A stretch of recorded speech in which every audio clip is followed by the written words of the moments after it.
Hello, everyone. Music Scene Investigation is on the air. Apologies to everyone for the technical issues that delayed the start of the show. But apparently there's one heck of a storm going through the UK right now, and apparently it's causing havoc everywhere, to include the ISPs, the internet service providers that our guest panelist was using. We, for some reason, just were not able to maintain a Skype connection with them. So, we were supposed to have Rob Puricelli from Failed Muso online as our guest panelist today. Unfortunately, that is not to be the case. However, we do have a guest joining us, and we'll meet them in just a little bit. So we'll find out who they are. You'll be surprised, maybe, I hope. You never know. But anyway, we're going to find out who they are in just a little bit. We're going to meet our panelist, our in-house panelist first. Let's go over to Mr. Tom Chianti in New York City. Tom, hello, sir. No storm issues where you're at, right? Nope, it's a wonderful autumnal day or fall day. I'm nice and bright in the picture here. You are. Spent the last 3 days still recovering from this damn pneumonia. But as always, I am here for the call of the troops to rally forth. Well, I'm glad you're here, Tom, and you're still using the same microphone. I think this is a record for you. Yes, well, I said once like in my blog, I think my search has ended. Although, next year, who knows? You'll find something new to play with. I know. I'm actually looking for, like the Dr. X headset with the blue, purple glowing thing that I could just put on. Speaking of blue, purple glowing things, check this out. I'm going to shut my light off here, make it a little bit darker. I was going to work on finding a Halloween costume. Didn't get around to it, but I went out and bought this. This is EL wire. Very cool stuff. It lights up, and you can put it on a timer or whatever and make it blink and stuff like that. But it's very cool. It's very flexible. You can do whatever you want with it. I just thought I'd throw that in as I turn my light back on. Take away my time to show your pretty white lights. It is what it is, Tom. I've got to get it in there someplace. I was going to take and do it, around my headphones or something, but I'm a little lazy like that, Yeah, why wrap around when you could just light it and roll? Exactly. Well, anyway, Tom, I'm glad you're here. Glad everything is working on your end. Well, my end is a different story, but I didn't need to know that. I really didn't. Before we get too much more information, let's go over to London, England, where the storm is just getting started, and talk with Ian Husbands. Ian, how are you? Well, we've battened down the hatches. We've got Storm Jude, named after the patron saint of lost causes and depression, or bearing down on us. It's gonna be Armageddon. I don't think they named it after the patron saint. Rather, I think they named it after the Beatles song. What? Hey Jude. Everyone's going, hey Jude. That's what we're saying already today. Hey Jude, just knock it off. So yes, it's a rarity for England. The last one was 1987. I nearly got swept off in a bird aviary. Long story. And it's bearing down on us again, and the whole world's going to end, apparently, according to the media, especially the BBC. Are there any bird aviaries around you now? No, I have no birds here at the moment. Well, I have, however, gone to the local DIY store today and bought myself a 4-mica arc, and I've collected 2 of everything in West Drayton. So we've got some chavs. We've got some any restaurant bacon? Owners. Sorry? Any bacon? No bacon. We've got some fish from the canal. So, just in case. I'm glad you're at least looking out for the well-being of the planet, Ian. Well, yeah, I've got to take a few restaurateurs with me. Obviously, when we resettle, we want a Chinese takeaway and an Indian takeaway and some fish and chips. Well, at least you got the fish to start it with. Exactly. Yeah, exactly. Don't eat them before they can reproduce, otherwise you're in a world of trouble. Thanks for being here, Ian. Our guest witness statements quickly. Well, I do actually want the witness statements, if you don't mind. If I can pull you away from your arc. You can, yes. It's not that bad just yet. King of Fools by happenstance was what we voted Song of the Week, I do believe. Absolutely, it was. And our audience agreed with us, so quite simple. Very simply put, and I like it when it's simple. That's always good. Wow, you guys look really good in 3D. Well, thank you, Tom. You do as well, apparently. So, our guest panelist today is a gentleman. Oh, the witness statement. We did the witness statements, Tom. Just done it. You were busy putting your glasses on. Sharp. Okay. It's going to be one of those shows, I can tell. Our guest panelist today was supposed to be Rob Piricelli from Failed Muso. Unfortunately, he had, as I mentioned earlier, some technical difficulties. Apparently, his ISP is underwater, and so is he apparently getting ready to be. I guess the storm is really brewing out that way. We're going to reschedule him for a later date, and our apologies to everyone out there because of the tech issues. We did, however, scour our musician friends and pulled Mr. Tom Penrod, into the guest chair. So, Tom, introduce Tom. All right. Tom has been a long-standing music industry person, designing, building, and selling large venue sound systems to small churches. He's a singer-songwriter. He has been doing this for many years. He actually knows what a BDDVBDV means. All right. Well, we'll ask him about that. Mr. Tom Penrod. Hey, Todd, or Tom. Why don't you get his name right? Can I call you Todd and call Tom Tom, or can I call Tom Todd and you Tom and really confuse everybody? I'll answer to most anything, so. Well, I'm glad you're here with us. I'm glad we got you online and joining us at the last minute. I apologize that we had to run you through the setup process at a breakneck speed. Worked out. Yeah, I hope it did. I hope you don't, you have fun with it. That's the main point. That's what we try and do anyway around here. So tell me a little bit about yourself, Tom. A little bit about, as Tom Chianti mentioned, your involvement in the industry. So why don't you let everybody know a little bit more about yourself? Well, I've been playing music pretty much my entire life. In the band when I was a kid, and then into various rock bands. Nowadays, I work in a low voltage industry that designs and builds a lot of sound systems, from intercoms to big venue live sound. So, and I also have a little recording studio and a little shed out back, and I keep myself busy that way. Well, it's always good. I mean, if you're not keeping yourself busy, you can wind up getting yourself in trouble. I like to say it keeps me off the streets, but I know that Ian doesn't like to hear that, so. But just not the thought of you being off the streets. That's a good thing. This thought of me being on the streets, that's the problem, right? Yeah. You know it. Yeah. All right. Yeah. All right. So, Tom, I know you from iCompositions.com, and of course here in our chat room as well. How long have you been a member of iCompositions online, doing music and making your music available that way? I think about 8-9 years now. What do you find is the most gratifying aspect of putting your music out there to the public on a site like iCompositions, Mac Jams, or some of those others that are available? I pretty much on all of them at this point. I've tried them.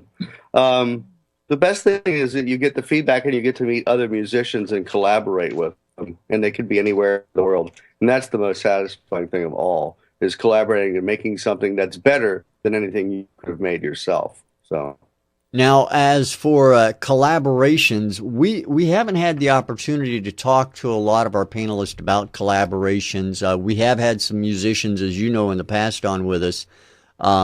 With regards to collaborations, how do you find that being able to collaborate with musicians from all over the world has changed the way you make music today, as opposed to, at any point prior to those kind of collaborations taking place?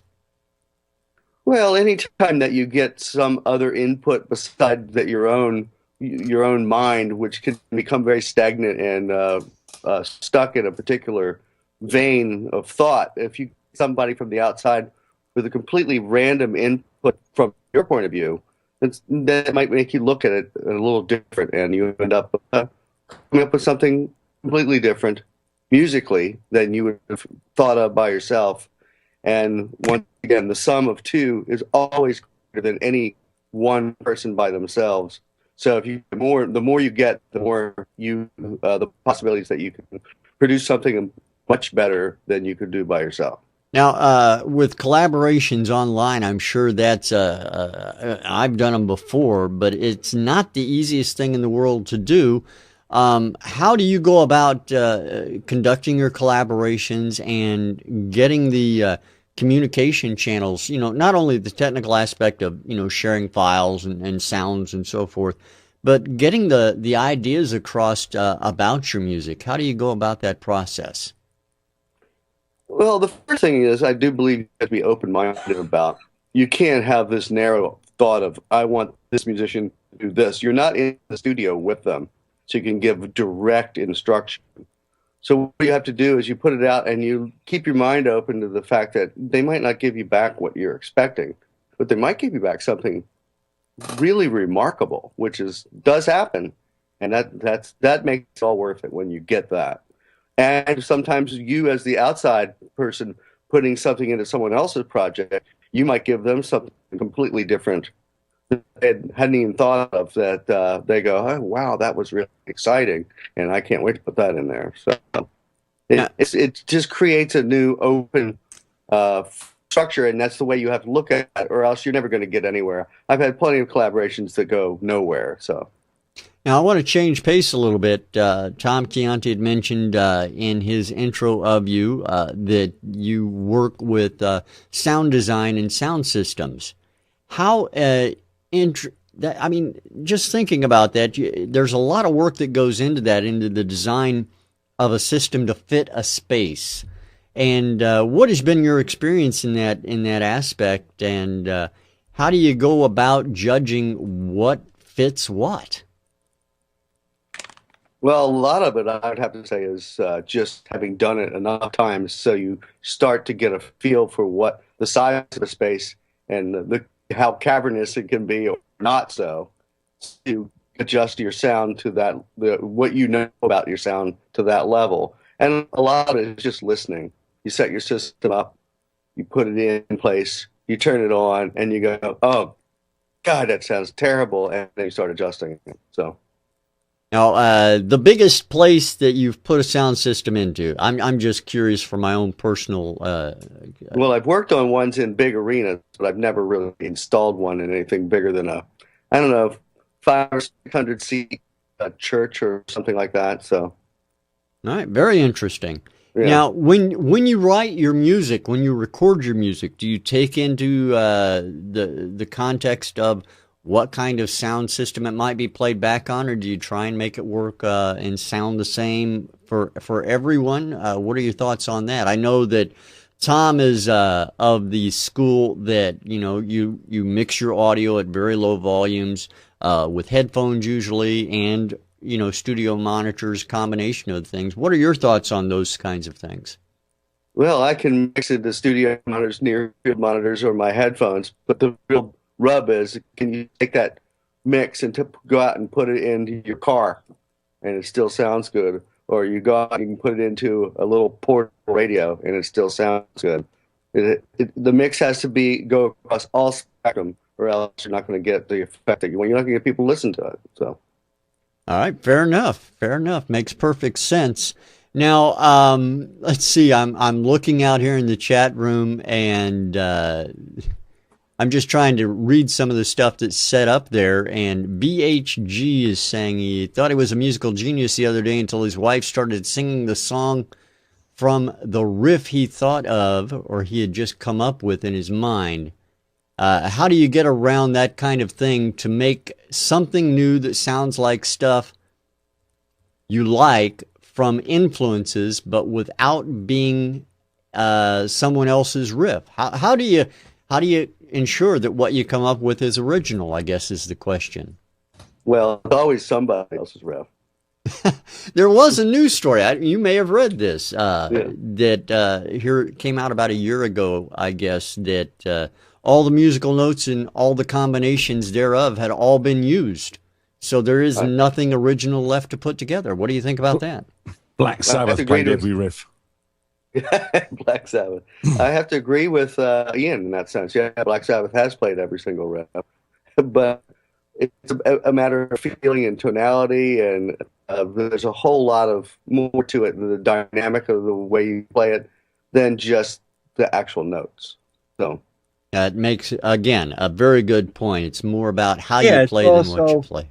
It's also, you can play the same notes, but you can masterfully change the tonality and bring a new depth to it by an old riff being played and subtly changed just by changing your sounds and the actual timing. So it could be the same notes, but, you know, mixed up a little, slower, faster, thicker sounds, just dynamically changed all the way around so that, yeah, it'll remind you of the original riff, but when you play them both together, there's no... And, of course, you want to tell that to Vanilla Ice. Now, well, here's BHG is actually saying, so can someone then tell his wife to shut up and quit bugging him? I'll give everybody on the panel a chance to do that, but I personally am not going to tell BHG's wife to shut up. Wouldn't do it. As I said in the chat, just listen to Sweet Home Alabama and Werewolves of London. It's the same song with a different lyric and melody over the top. Well, there you have it. And we've heard some songs on MSI that sound very similar to other songs as well. We've even pointed that out in our review of them. No, they were ripping them off. That's a different thing. Yeah. Okay. All right. It's called an homage. An homage. There you go, an homage. All right. Well, I'll tell you what. Let's listen to some new music today. We have 3 new songs that we'd like to get in front of our panel and the audience as well. So let's start out today with track number 1 and see what our panelists think of it. This is track number 1 on today's Music Scene Investigation. Enjoy it, everyone.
There you have it. Track number 1 on today's MSI. We're going to go over to Ian first to get his thoughts. Ian, your take on track number 1.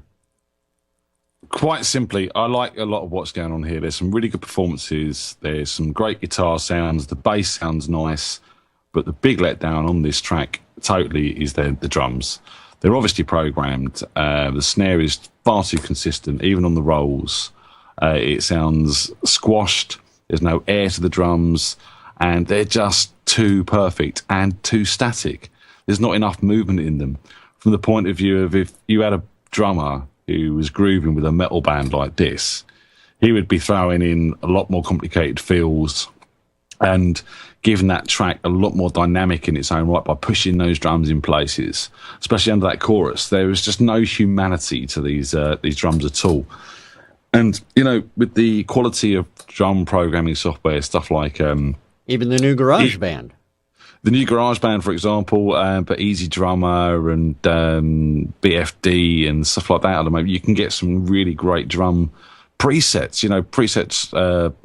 fills and grooves, which would work just as well if you can't program your own properly or with enough life. And, these programs come with humanizers and all that sort of stuff. I like the vocal on this. I like the hook on this. I like the guitars on this. I like the bass on this. It's just those drums. I would have liked to hear the production go a little bit more weirder, a little bit more, electronic effects coming in. It's got a very Rob Zombie feel to it, White Zombie and that sort of band, especially the vocal. And I would have liked to, some sound samples and beeps and just, a bit more mucked up, for want of using a better word. All right. Well, that makes sense. I like mucked up. That's good. That's good. Over to Tom Chianti. Tom, New York City, Mr. Man himself. What do you think? Mr. Man. Yes. Well, I agree a lot with what Ian said, especially on this type of music. There's a lot more going on with the kick drum, double kicks, triple fills and stuff. That was missing, and that drives the changes and overall, I like the sound overall. That snare sound, I do not like. If they had to pick one snare to repeat, that was not the one I would have chosen. Again, there are ways in programming to alter the attack. You can randomize it and whatever. There's just many ways to do it if you're going to do it. And this group, this person, has put a lot of work into it. The structure is good. You can hear everything. The only thing I did not like was the wideness on the vocal. It did not give me a central focal place to start. It was spread out either through panning or effects. It sounded nice. If you could have just kept it more localized into the center, it would have drawn me in more, and I would have not been, every time that snare hit, not wincing. I would be drawn into the vocals. I could have probably understood more of the vocals better. Again, focus and you have to lead people by the hand. This is my song, and take them down the road to all the parts, but always be the storyteller. And whether if it's an instrumental, then the lead guitar. If it's a vocal track, then the lead vocal. That really takes on uber importance in a song like this. It's great performances, but it's a little washy with the effects. Again, like Ian said, nice guitar, bass, and the form of the song is good. I think they really got something well on its way. Redo the drums, bring in a live drummer if you can, and just narrow out the vocal a little bit, and don't make it any smaller. Just don't make it so wide, and it'll punch through, grab people's attention, and they'll listen a lot more intently to the story, what the vocals are, and the added accoutrement, if I will, of all the guitars, the bass, and whatever, just blends nicely behind and underneath it. And I also agree with Ian. It was, I would have liked to see some tempo change. It wasn't. It was static, but borderline static. It lacked the excitement that this track should have. That's a production thing. Songwriting-wise, I have no problem with it. All right, Tom, thank you. And over to Mr. Tom Penrod. Tom, your first time up. What do you think of track number 1? Well, I couldn't agree with Ian more about the fact that drums, boy, this is the kind of music that just cries out for a live drummer, because you could get so much more out of the dynamic from the drummer. And that last chorus, where was the double bass part? I mean, we were listening to metal and we didn't hear that. It was missing for sure. And I was immediately also reminded of Rob Zombie in the vocal stylings. I think that middle part where we had the solo, the guitar solo, that could have been interspersed more with the verses and would have given you a greater dynamic. This kind of music needs dynamic change. So you have loud parts and quiet parts and more extreme focus on maybe a particular verse. And they have really good beginning here. And a little bit of studio work, and maybe obviously a re-record with a live drummer would give them mountains of change there. So I like the song. It was a good song. It was well done, dynamics, and a better drum part. And I think it was close to radio ready. So. All right. Well, I appreciate that, Tom. Thank you. The name of that track is called Out of Control. It's by DE-T-RIOT. DE-T-RIOT, Out of Control. We appreciate their sending that track into Music Scene Investigation. Now, if you missed it last Tuesday, I was on with Mark on Twitter Tuesday Live, and we had a lot of fun. Of course, Mark is now known as Mark the Shark the world over, so if you see him, call him Mark the Shark. I just want to make sure you know about that. But before I mentioned that before we get into the next song, so I can tell you that you can hear me on Worldwide Indie Radio every Monday through Friday from 8 a.m. until noon Eastern time, because I'm their new morning guy, which is really kind of interesting and kind of cool. So tune in.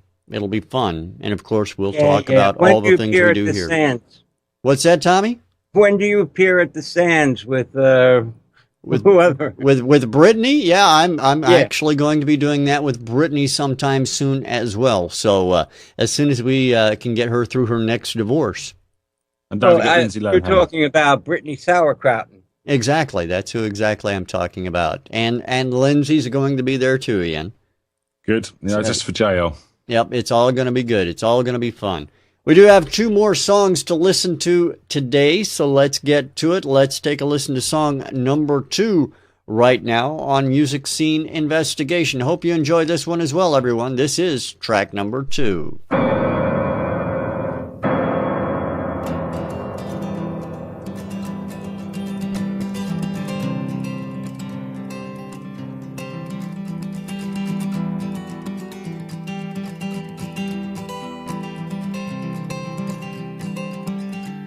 Let an ocean of mercy flow through my veins and quell my contentious dissolution of faith. I want to grow ever stronger from these burdens I face, simply to feel they were worth it. And come peace overwhelm and possess my mind, and assure me there's ease for restlessness pure as mine. I want to know beyond doubt that if I struggle I'll find that which I've been searching for. Oh, I don't want to feel this way. Oh, no to me this way. I'm tired of this endless waiting for anything to keep me safe. Oh, I don't want to feel any way anymore. So hope everlasting consume my soul and carry me over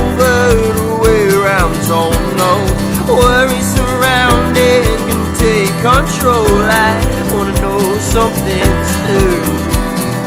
Oh, I don't wanna feel this way.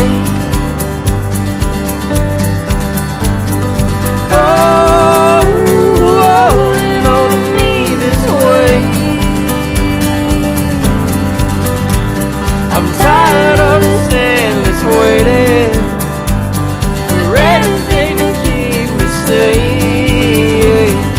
Oh, I don't wanna feel any way anymore.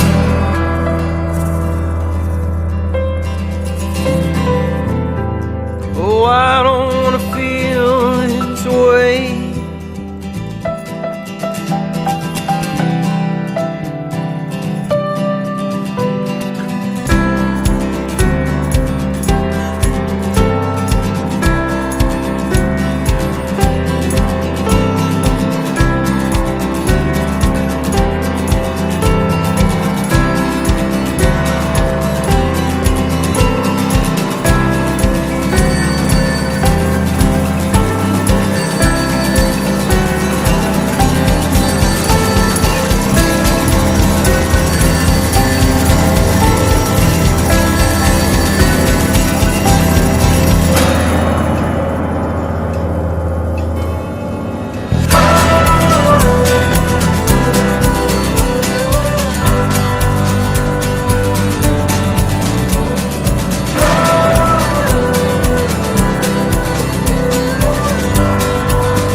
I'm tired of this endless waiting for anything to keep me safe. Oh, I don't wanna feel this way. Oh, I don't wanna feel this way. Oh, I don't wanna feel this way.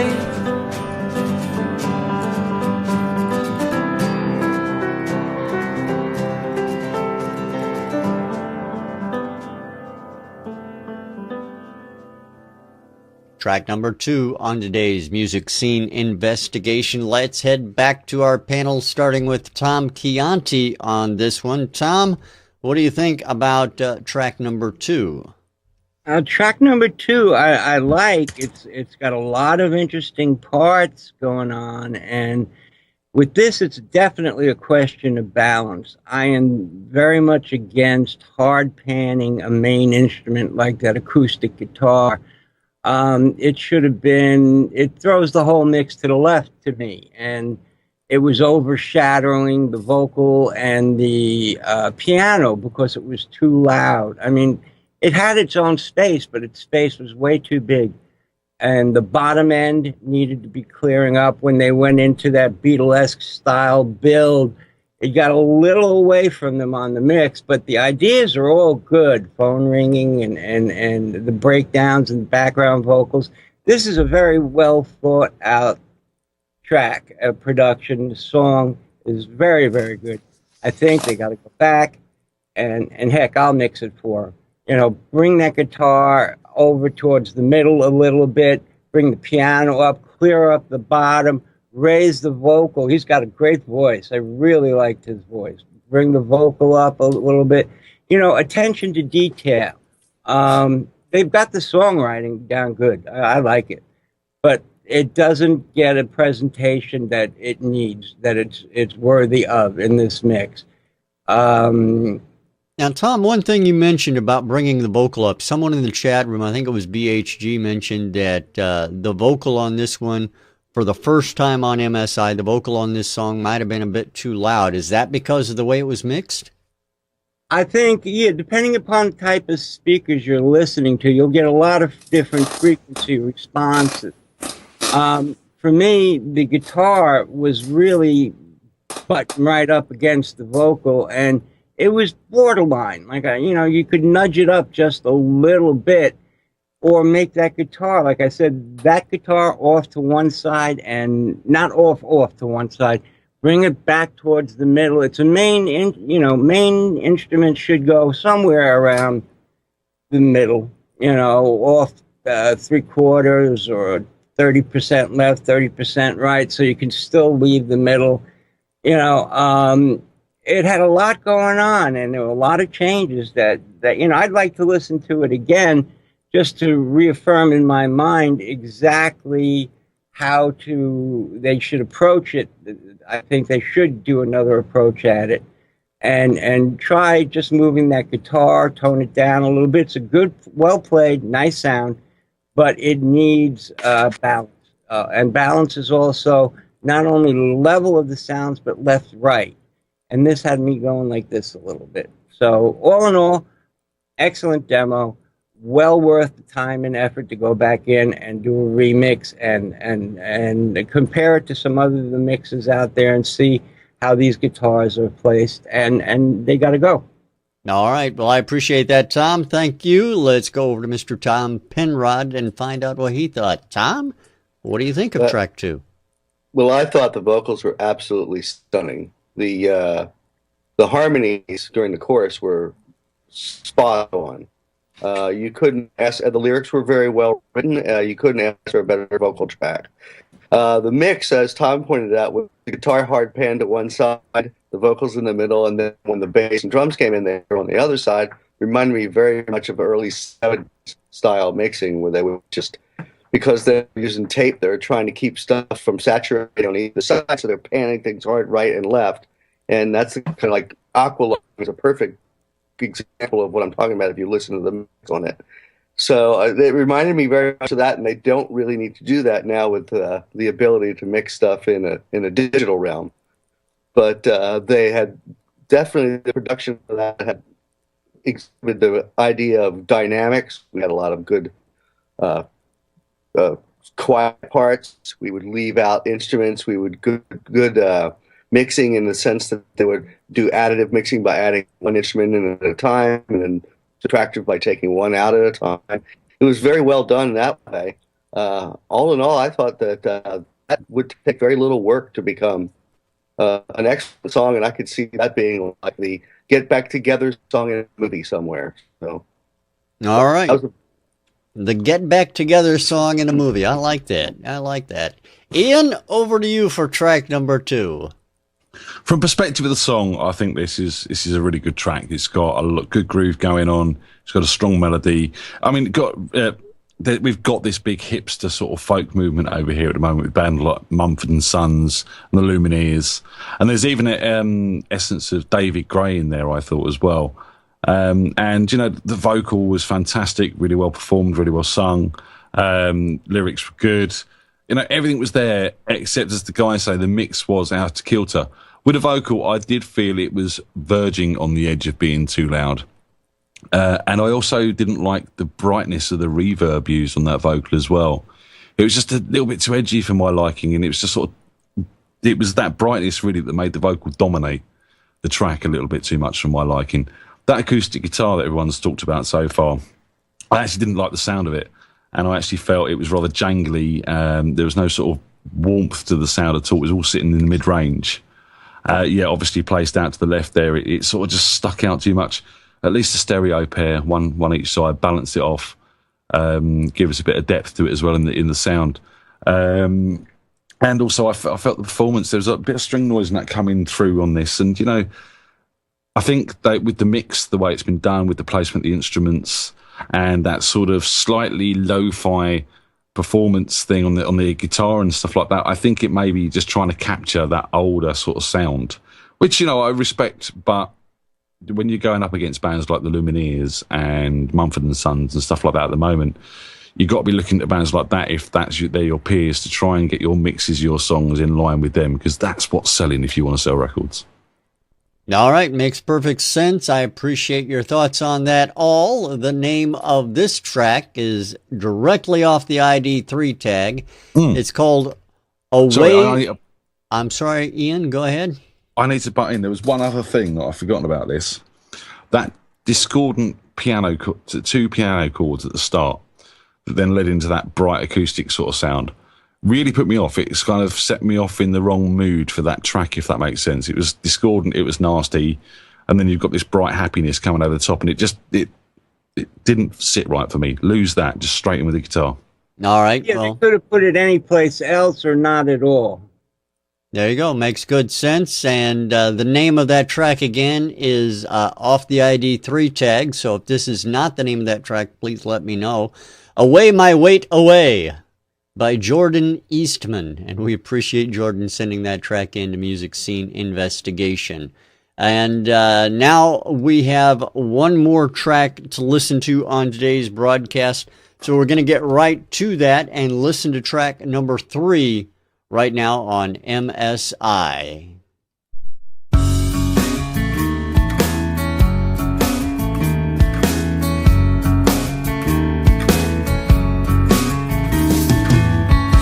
I've been around before and I've seen a few. I've had my share and now I know that things pull through. Baby, I want you. Everyone runs on ground that's been trampled on. I wanna go somewhere nobody has gone. And baby, I'll bring you.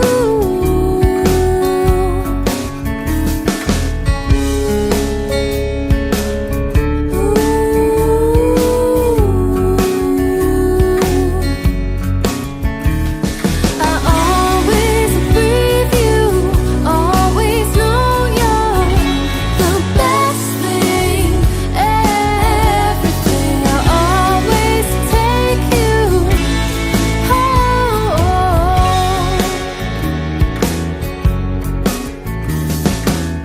So it's a year around, we go again. Wanna be still to pause this tumbling on. Stand alone with you.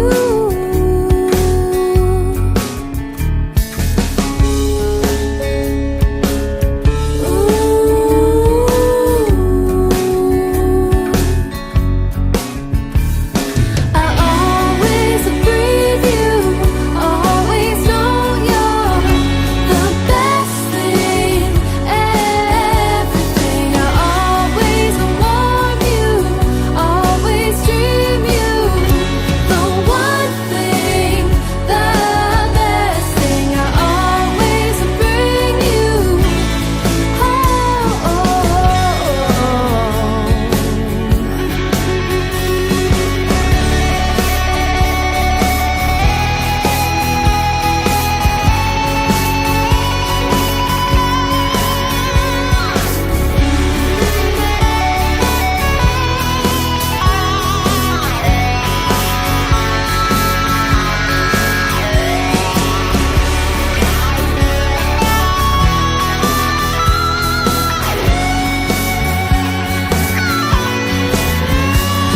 I always breathe you, always know you're the best thing, everything. I always warm you, always dream you, the one thing, the best thing. I always bring you home.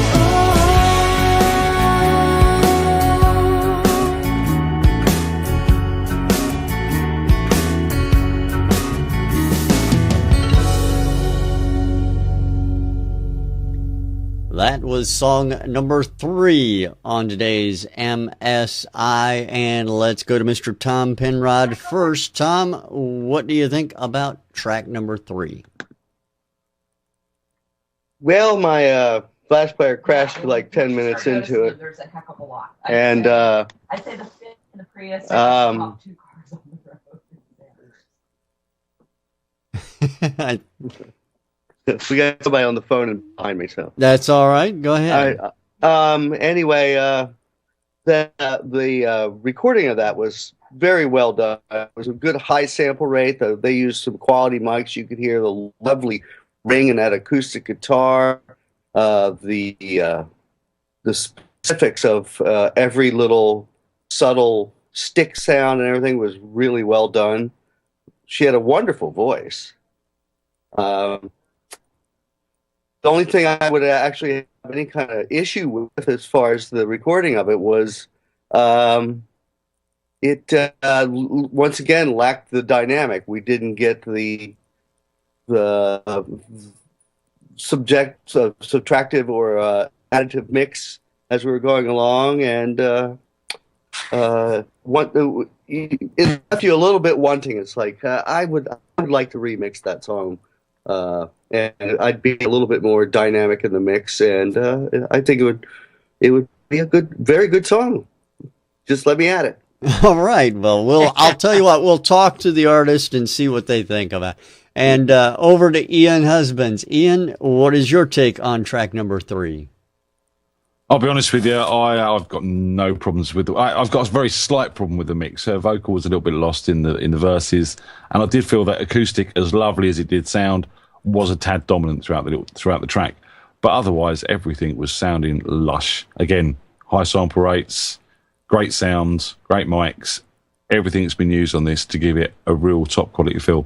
And I'd say this is probably one of the best tracks from a production point of view we have heard on this show in a long time. And we've heard a lot of good music recently, but everything on this was just slick. And her vocals were just fantastic. It gave me an edge of Portishead in some of the verses, which I really, really liked. And yeah, I mean, dynamically, it worked for me. There was a nice build into that chorus, the little breakdowns into the U's and the R's, and I've not got much bad to say about this at all.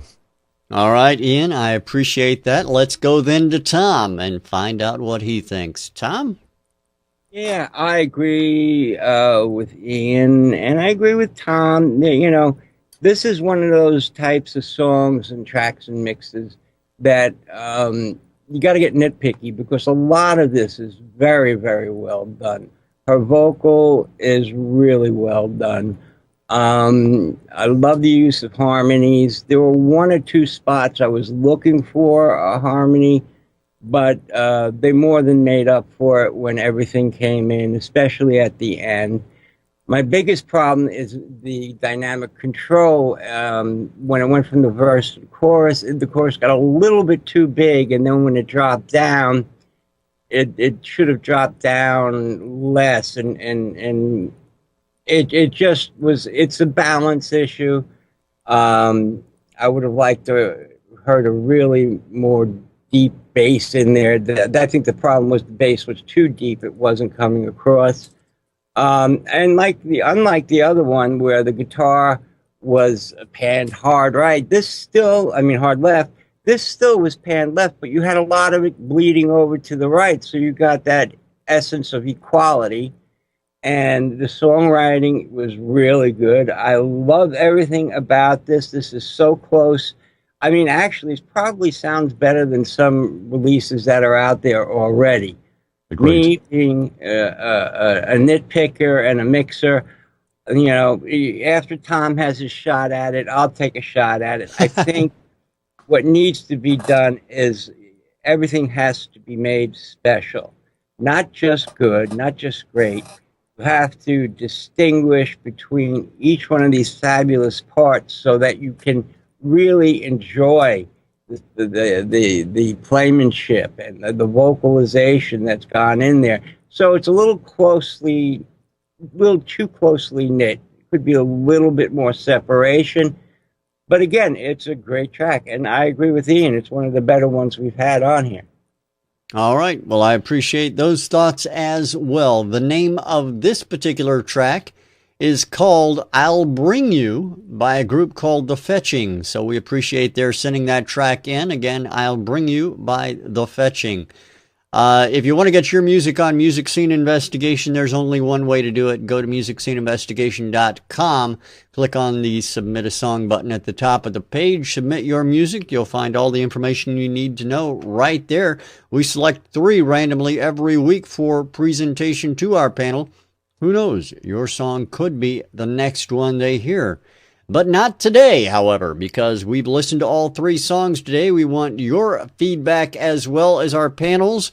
So go to musicsceneinvestigation.com/witness. Let us know what you thought about today's songs as we turn things over to our panel for their selection of Song of the Week. So, gentlemen, I'm going to leave it to you, that task you dread every week. Should we let the newbie go first? Yeah, let the newbie go first. Go on, Tom. Boy. Well, one's out because we need a new drum track on one. Other than that, it was a pretty good song. 2, the composition was spectacular. I really liked the song itself. The vocals were spot on. But due to the fact that 3 is, I don't know, it's slick, it's well produced, it's a good song. They've worked out all the kinks on it. It's, again, if I could just mix a couple little things differently, it would be perfect as far as I'm concerned. So I'm going to have to go with 3. All right. And Ian or Tom, your thoughts? Tom? Yeah, Tom, Mr. Penrod, has pretty much pointed out the high points or the misgivings of 1 and 2. And, any one of them could have been voted on any other day. But track number 3 is got that slickness. And actually, Tom, after I mix it, it would be perfect. But no, these guys, they definitely, I'm going for number 3. They definitely have something. They've got a sound, define it, spread it out, get it done right to the point where nobody's got a complaint, and then go back and do it again. All right, Ian. Let Tom mix it. Yeah. I reckon you should let Tom mix it as well. Either Tom. Gives them the option. They can fight over it. That's right. Again, who am I to rock the boat on this yet? Number 1 needs a drummer. Number 2, really love that vocal. Really love the sort of style of the song. Just from that mix point of view, let it down for me. This number 3 it's the package, isn't it? It's got everything there. Yes, we could snipe at the mix and take a few little bits out of it, but it really is pretty much there. And number 3 it is. All right. Well, there you have it. Unanimously decided number 3, The Fetching, with their track I'll Bring You, is our new Song of the Week. And congratulations to them. Thanks to our panel. Thank you to Mr. Tom Penrod for coming on at very, very little notice today, and we really appreciate that. Thank you very much. Thanks for having me. Tom, you for being ducked into ice cold water, you didn't shake a bit. Yeah. Now, where can people find out more about you, maybe find your music and things like that, Tom? Well, there's one of the duo I'm in have been doing music for 6 or 7 years. Is we actually have a website. It would be The Dirty Chaps. And that's our website. We just recently completed a gig in Long Beach in October. Other than that, my compositions. Look up Pinky RV, and you'll find almost all of my music that's available online right now. All right. You've got videos up there also, don't you? Yeah, there's some videos up there, and we also are available on Dirty Chaps, available on Pandora, and you can download us from iTunes. So, all right, the Dirty Chaps. Excellent. I appreciate it again. Thank you very much, Tom. Thanks to everyone out in the audience for joining us as well. We're going to play out with The Fetching and their track I'll Bring You as we take and close out today's show. Join us again next week for another exciting episode of MSI. Who's on next week? Who's on next week? MSI on next week is what? The 7th of November? No, what? 3rd of November. 3rd of November. And Ian, you're asking me a question you already know the answer to. Right. Well, yeah, I was just putting you on the spot, of course. We've got singer-songwriter Ben Drayman joining us. And if you think you know the surname of Drayman, he's the brother of David Drayman from Disturbed. Yes. Excellent. Well, we're looking forward to having him join us, and we're looking forward to having you join us as well. So please, next Sunday, the time zones will be aligned once again, so normal times all around. Thanks for being here, everyone. We're going to play out with The Fetching, I'll Bring You. Goodbye. Bye. Bye.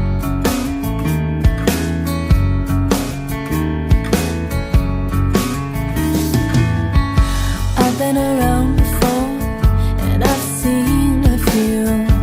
I've had my share, and now I know that things pull through. Baby, I want you. Everyone runs on ground that's been trampled on. I wanna go somewhere nobody has gone. And baby, I'll bring you.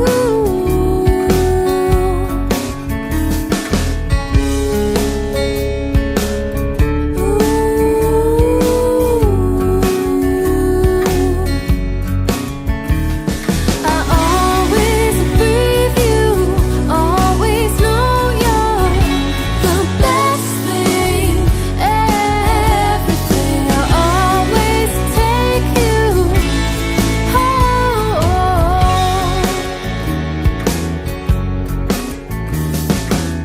So it's a year around, we go again. Wanna be still to pause. This time